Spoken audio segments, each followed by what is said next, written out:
آج اکثر والدین کی پریشانی کی سب سے بڑی وجہ ان کی اولاد کی نافرمانی ہے۔ آج ہر دوسرا آدمی اپنی اولاد کی نافرمانیوں اور بد اخلاقیوں کی وجہ سے پریشان ہے۔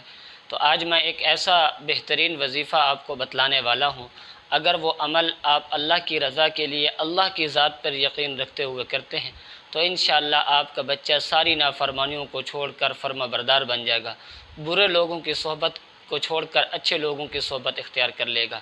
وہ عمل یہ ہے کہ جب رات کے وقت آپ کا بچہ سو رہا ہو تو آپ نے باوضو ہو کے سیدھا ہاتھ اپنے بچے کے سینے پر رکھ کر سورۃ اللہب یعنی تبت یدا ابی لہب وتب یہ مکمل صورت 7 مرتبہ پڑھ کر اپنے بچے کے سینے پر دم کرنا ہے۔ یہ عمل آپ نے 7 دن یا پھر 14 دن یا پھر 21 دن کرنا ہے۔ انشاءاللہ آپ کا بچہ نافرمانیوں کو چھوڑ کر فرما بردار بن جائے گا۔